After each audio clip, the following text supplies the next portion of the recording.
Don't be afraid to fail. Set the bar high, and even if you undershoot, you will get somewhere.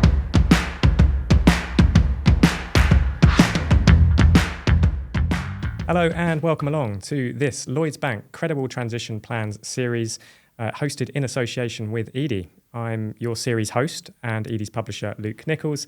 And in this series, we're going to be sitting down with industry leaders across business, academia, policy and investment to discuss the real-world implications and transformative power of credible transition plans.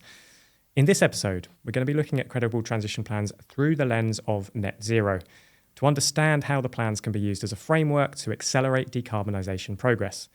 And to discuss that, I'm thrilled to be joined here by Pietro Rocco, Head of Sustainable Finance at the Carbon Trust, and Khadija Ali, the Group Director of Sustainability and Responsible Business at Lloyds Banking Group. So let's get into the episode. Pietro, hello. Great to have you here. Big topic, net zero, that we're going to get into now.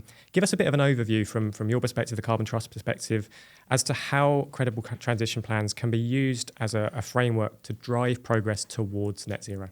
Look, the Carbon Trust has been in this space since basically the beginning, and we've seen it evolve so much, and credible transition plans is such an essential, if fairly new component. I mean, the way we view it is you've got the building blocks of a journey to net zero. And if you forgive me for using a sort of sailing analogy, the start line is that footprint, measuring, setting a baseline.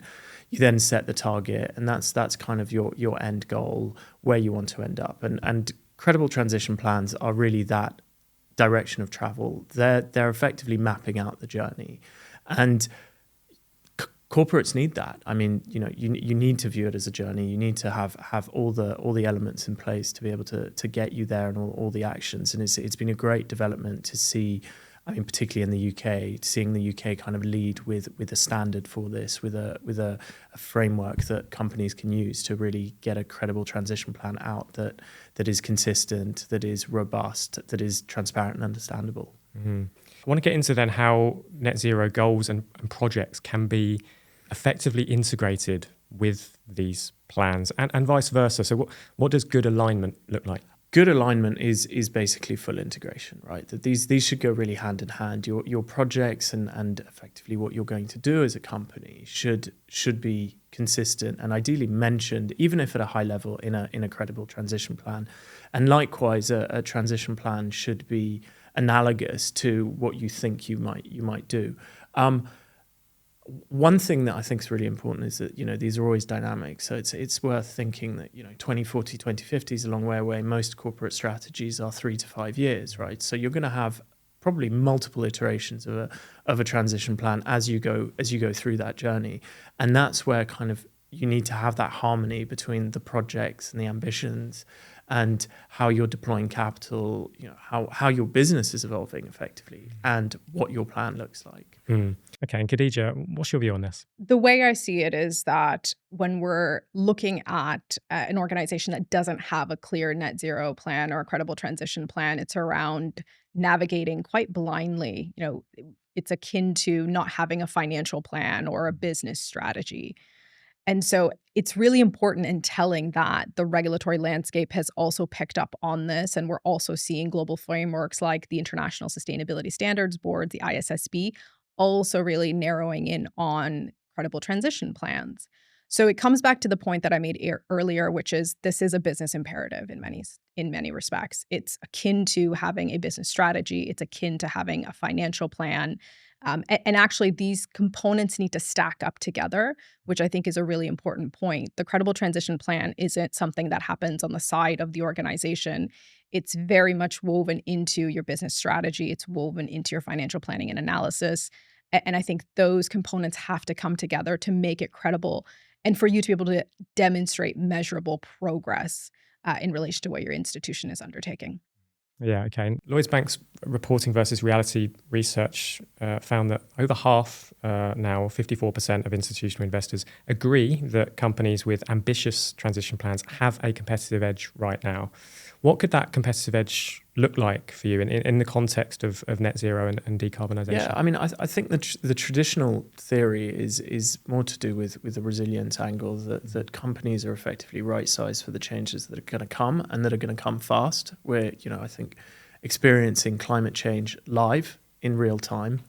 And those companies that effectively buy into that and buy into it from the corporate strategy perspective and the corporate planning perspective are those companies that will be set up to respond quickly and respond efficiently to the changes. Credible transition plans also offer investors a huge amount of transparency. And you mentioned, my role as head of sustainable finance is to kind of be that bridge within the Carbon Trust and within the organizations we work with between the financial sector and other types of organizations. And we're seeing a lot more push to transparency, to understanding, to effectively incorporate what companies say and plan to do in investment decision making. And climate risk is a big factor, and credible transition plans really do push kind of that angle of planning and transparency that really does help investors understand what a company's journey might look like. Okay, and Khadija, let's bring you in here. Our research demonstrates that institutional investors are really taking notice of the importance of credible transition plans, and most notably, the real economy impact that's coming off the back of those transition plans. That's a really important part of that credibility measure. In terms of benefits, I think first and foremost, it's around the regulation. As we know, we're starting to see a clear amount of transition across real economy sectors, and the regulations are helping to drive some of that activity. So being prepared in advance of those regulatory changes and ensuring that you're aligning to that is just, really good business practice as a start. The second is the opportunity lens. This is really more about how are you seeing industries shift and be reshaped by the transition. And being ahead of that curve allows you a first mover advantage in many respects. So again, we start to see strategy really being informed through the work of the credible transition plans, which give many organizations that competitive advantage and edge. Of course, this is making me think about the kind of mandatory or non-mandatory element of credible transition plans. They are becoming mandatory for some companies in the UK and the EU, but can any company really reach net zero without formulating a plan like this? Yes. Yes, they can. Will it be orderly? Who knows? I think when you look at the sort of global macro pathways related to the transition, we talk about the importance of an orderly transition. What needs to go in to make sure that we hit net zero, we hit a 1.5 degree target, but without kind of the chaos of a haphazard, totally inconsistent approach. The same applies at the company level or the organizational level. You could get there, you might get lucky and you might get there, but it's a hell of a lot easier to get there in a planned and clear and transparent way where you know what you need to do or what you intend to do. So yes, you could. I would probably say that whether it's mandatory for your company or not, it's almost essential to have it in order to make sure that you're getting there neatly. Yeah, orderly. Orderly, yeah. And then finally, I'm ending on a relatively big question here, but with net zero targets, there could be a danger that corporates focus too heavily on the net aspect of things rather than the zero. How can credible transition plans ensure ambitious science-based targets and approaches to decarbonisation are developed in ways and shared in ways that negate concerns around greenwashing, in particular through things like offsetting, for example? This is a really important question, and it can get quite complicated when you look into the mechanics. I think the way to keep it quite straightforward is to make sure that at the end of the day, we have what's referred to as the mitigation hierarchy integrated into the credible transition plan, almost like a guardrail. And what that means is that the priority is around emissions reduction within your value chain. And after that, you're looking at investments or activities that are beyond your value chain that can support reduction. And that's where we see the use of things like carbon credits or offsets. So that mitigation hierarchy, which really focuses that prioritization on reduction efforts, like your own actions to reduce rather than purchasing an offset, become the priority of the actual approach within the credible transition plans. And this is where organizations need to make sure that they've got that structure right, that they've actually looked at what actions they're undertaking before making active investments in offsets. we know this is a really important topic from an industry perspective as well. And this is where initiatives like the Science-Based Targets Initiative are actually looking at clearer guidance on this topic in regard. So I expect a lot of evolution in the short term, but this is something that's an area of focus. The one thing I would add is that that's not to say that looking at carbon offsets is not an appropriate approach. It's incredibly important to look at how you can mitigate beyond the value chain, which is often referred to as that BVCM.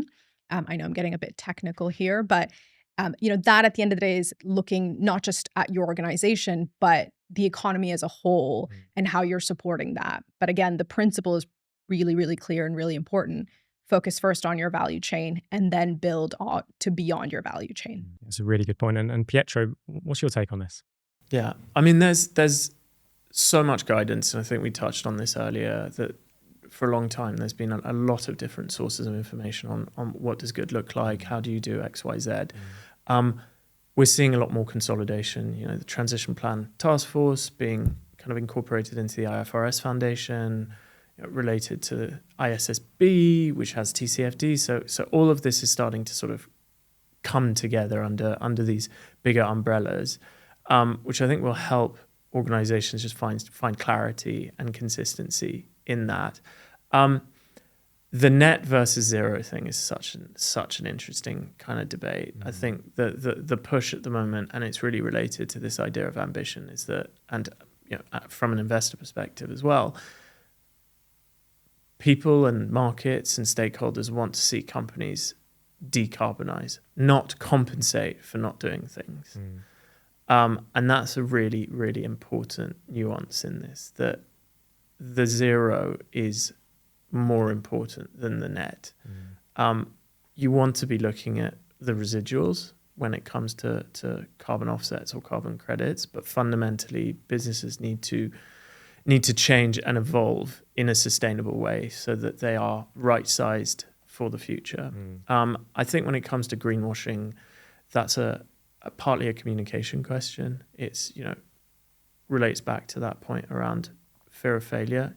Communicate transparently, communicate openly. I